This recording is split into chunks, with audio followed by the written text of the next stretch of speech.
السلام علیکم۔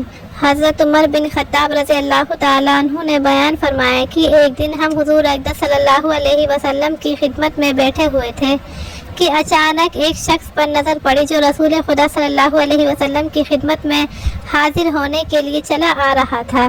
اس کے کپڑے بہت زیادہ سفید اور بال بہت زیادہ کالے تھے۔ اس کے حال سے سفر کے آثار ظاہر نہیں ہو رہے تھے اور اسے ہم میں سے کوئی پہچانتا بھی نہ تھا۔ اس کے حال سے تعجب اس لیے ہوا کہ مدینہ منورہ کا باشندہ ہوتا تو اسے ہم پہچانتے ہوتے، اور اگر مسافر تھا تو اس پر سفر کے آثار ظاہر ہوتے اور کپڑے میلے ہوتے۔ اس وقت تو یہ بھید ہم پر نہ کھلا۔ بعد میں حضرت صلی اللہ علیہ وسلم نے بتانے سے اس بھید کا پتہ چلا۔ وہ شخص چلتے چلتے مجلس تک آ پہنچا، حتیٰ کہ نبی کریم صلی اللہ علیہ وسلم سے اس قدر قریب ہو کر بیٹھ گیا کہ اپنے گھٹنے حضرت صلی اللہ علیہ وسلم کے گھٹنوں سے ملا دیے اور اپنی ہتھیلیاں آپ کی رانوں پر رکھ دی، اور اس نے سوال کیا کہ اے محمد صلی اللہ علیہ وسلم، مجھے بتائیے اسلام کیا ہے؟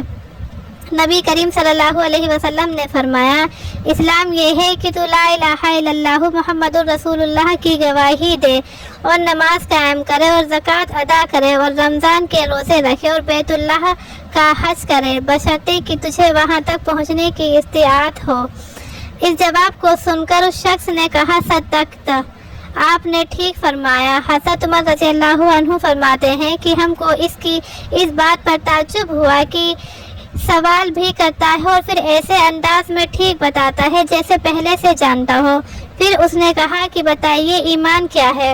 نبی کریم صلی اللہ علیہ وسلم نے فرمایا، ایمان یہ ہے کہ تو اللہ پر ایمان لائے اور اس کے فرشتوں پر اور اس کی کتابوں پر اور اس کے رسولوں پر اور آخرت کے دن پر اور تقدیر پر، بھلی ہو یا بری۔ یہ جواب سن کر اس نے پھر وہی کہا، صدقتا، آپ نے ٹھیک فرمایا۔ پھر اس نے سوال کیا، اچھا بتائیے احسان کیا ہے؟ حضرت صلی اللہ علیہ وسلم نے فرمایا، احسان یہ ہے کہ تو اللہ کی اس طرح عبادت کرے جیسے تو اسے دیکھ رہا ہے۔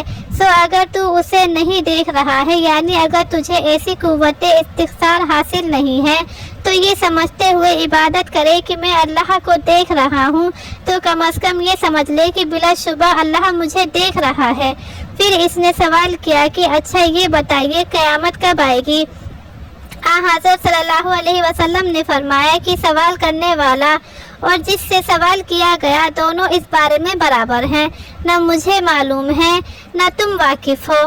پھر اس نے کہا، اچھا تو اس کی نشانیاں بتا دیجئے۔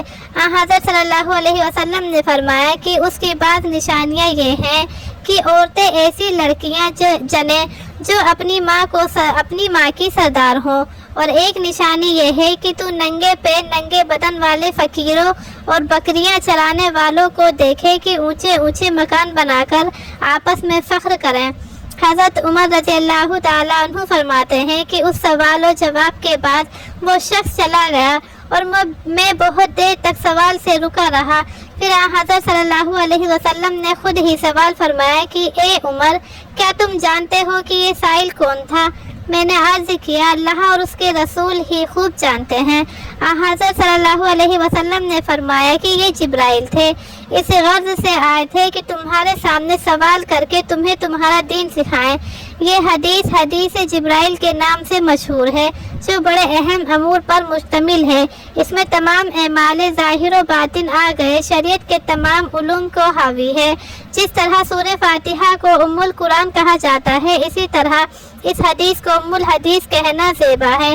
البتہ اوقات حضرات صحابہ رضی اللہ عنہ دربار رسالت کے رعب کی وجہ سے کچھ دریافت نہیں کر سکتے تھے، اور یہ چاہا کرتے تھے کہ کوئی دیہاتی آ جائے تو وہ کچھ دریافت کر لے تو ہم کو بھی واقفیت ہو جائے۔ اسی رعب کو اللہ تعالیٰ نے حضرت صحابہ کے مزاجوں سے اس طرح دور فرمایا کہ حضرت جبرائیل علیہ السلام کو بھیجا تاکہ وہ اپنے حال سے بھی تعلیم دیں اور سوال سے بھی۔ حضرت جبرائیل مجلس نبوی میں طالب علم کی حیثیت سے، چنانچہ سب سے پہلی تعلیم انہوں نے اپنے عمل سے یہ دی کہ صاف ستھرے کپڑے پہنے ہوئے آئے۔ اس طرح بتا دیا کہ علوم دین حاصل کرنے والے کو اپنے شیخ کی خدمت میں اچھے حال میں پہنچنا چاہیے۔ نیز انہوں نے اپنے عمل سے یہ بھی بتایا کہ استاد کے قریب بیٹھنا چاہیے۔